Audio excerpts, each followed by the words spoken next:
สภาอุตสาหกรรมท่องเที่ยวแห่งประเทศไทยสมาคมโรงแรมสมาคมอาคารชุดไทยนะครับก็มี earthquakes in the past and those things perform as exactly ผู้ส่งโค้ดต่างๆที่มาร่วมกันแชร์ประสบการณ์ในวันนี้นะครับเขาคิดว่าวันนี้ปัจจุบันเราก็มีการประชุมกันต่อเนื่องกับจังหวัดเองกับทางมหาลัยวิชาการเองว่าจะชีวิตของพวกเราเท่าไหร่แต่เมื่อมีเหตุการณ์เป็นไหวครั้งใหญ่ที่ประเทศเมียนมาที่ทำให้ประชาชนเราเนี่ยมีความวิตกมีความกังวลในเมืองหลวงโดยเฉพาะกรุงเทพนะเป็นเรื่องหลักพี่น้องประชาชนผ่านสื่อสารมวลชนต่างๆหลายเรื่องแต่ที่สำคัญที่สุดก็คือขอบพระคุณท่านอธิบดีเป็นอย่างสูงครับ Thank you very much Director General for the kind remarks ลำดับขอเรียนเชิญท่านพรพลครับผมกล่าวสำหรับกลุ่มทรัพยากรธรณีครับเพราะว่าเขาจะ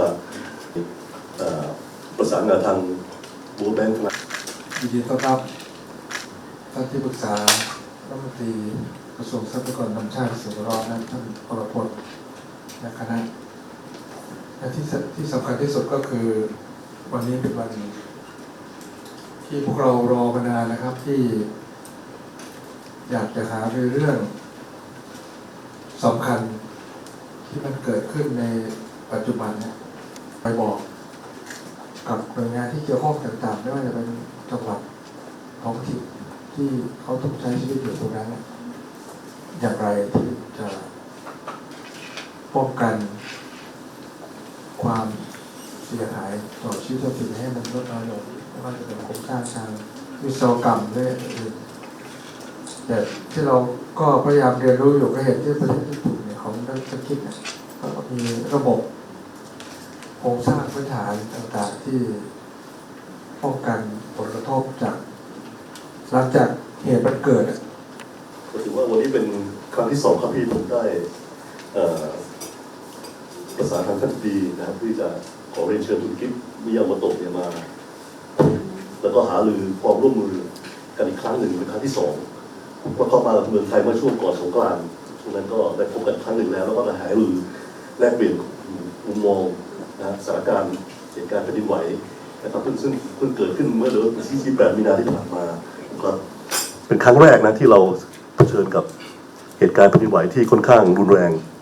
ถึง7 ริกเตอร์นั้นก็ถือว่าในช่วงชีวิตคนบางคนก็ไม่เคยพบกันไม่เคยพบเจอช่วง80 กว่าปีนะฮะเป็นครั้งแรกแล้วก็ประชาชนก็ไม่รู้ต้องวางตัวอย่างไรทำตัวอย่างไรนะฮะก็มีให้ออกจากตึกแล้วก็ไปยืนออกกันอยู่หน้าตึกก็ถนนก็รถติดแล้วก็รถก็นะฮะการจราจรอะไรก็มีปัญหาตอนนั้นเคลื่อนย้ายอะไรไม่ได้กว่าจะกลับบ้านคนกลับบ้านตี 1ต้องเดินกลับ50 In northern Thailand this earthquake is magnitude less than 4 occur along the active fault in northern Thailand. So many people in this room familiar with the disaster risk management cycle. Here you can see during the event we also support the information and data for the opinion decision. Two parts of it is that if the map you're talking about, you're asking for those triple map and then the map that we map the building of the height of the building in Bangkok. Yes, we do that. We have that. And in terms of building codes, in terms of calculating after the building act that we get out, that's actually you have to have a parameter for the earthquake resistance combined in the building when you export building codes. But that information might not be at this department. We might have to ask for the other department of civil engineering. And besides that, I can tell that usually at that calculation, the seismic station and the seismic monitor they have, so far that I know, 37 floors building, and I have the slide to share with you if you don't, that we detect the movement once in 2024 when the earthquake is actually peak of the Lampang, north of Thailand. And it's actually triggered to us on that day is only 3.5 mg, so it doesn't actually hurt much. So at this time, when the earthquake on the 28th happened, actually, we detect the movement. And I'll share the slide later. We have the clip of how the building moved from the size monitor, and also that we calculate the threshold of the building that actually controlled by those G that we have the threshold of them. And the movement that happened to the building is actually far lower than we thought. So only that building that we have size monitor, and we can tell that there will be no effect in terms of whether or not we have to move the people. The answer will be no. And if you ask me, that's what Bangkok wants the most for the high-rise building. If the investment in terms of size monitor can actually be at the top of the building. 50 stories, 50 stories, 60 stories, those buildings, we have to look in much more in-depth way, as the professor is talking about, the local soil effect. Okay. So it's very that type of things is very, very important. I can address a little bit later. But so just a little bit about company. So we're a global engineering company specialized in earthquake structural engineers. We responded to over 100 earthquakes like this one in the past 30 years. And we assessed almost 600,000 buildings globally. And we engineered over 10,000 buildings. That's what we do. We're located in about 30 different locations. And as you can see, we're located in Rainbow Fire. That's what we are. And it's definitely obviously very difficult condition. Obviously, before this earthquake happened, there's the overcapacity, supply and demand issue for the condo construction. But this particular earthquake, the concept is same as your car. You have a wheel, and you have a spring. And between the spring, there's a shock absorber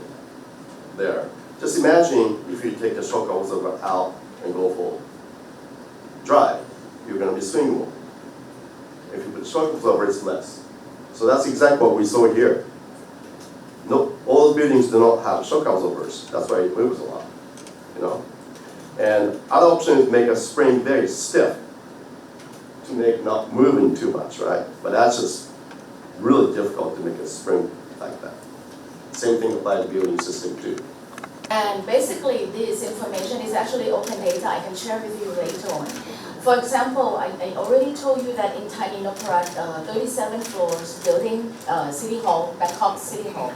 we put size monitor up on top. And the threshold of, let's say, we detect about 4 seconds. During that 4 seconds, the threshold is at 0.25 G. But we only reached about 0.074, that our peak in terms of how the building moved. And the model that we actually put on is also a clip. You can see how it shakes in terms of dancing. So that only one building that we have. So I think if we can deploy more of the size monitor together with the calculation from the Department of Mineral Resource, doing those soft soil and structure in Bangkok, that would also help. Other thing that I can tell you, I have not finished my analysis yet. But let's say Bangkok has 50 districts. And the top 5 districts that has the building damage reported is actually several zones. In North Bangkok, there is Jatuchak, of course, like 6,000 cases reported. And then we also have the case in Pasitron, which is in the other part of Bangkok, and Hue Kwang and Ratchathani. So it's different area, which means that I take my hypothesis that area has nothing to do with the shaking and the impact to the building. That would be my hypothesis. Because it's spread out, fragmented, waiting for the department to tell me whether or not we have a soft soil bank anywhere in Bangkok, though, by the way. However, those districts share one same characters, which is have a high-rise building. All of the report that we have right now, 45,000 cases of damage. Mostly, I think it's cosmetic damage because I'm doing just a simple math. Right now, we already do the quotation of how much the money we will help them, only help, basically. So we ended up at 176 million. 176 million divided by 45 cases, that averagely go to 3,900 baht. ครับผมพร้อมครับ1 2ครับ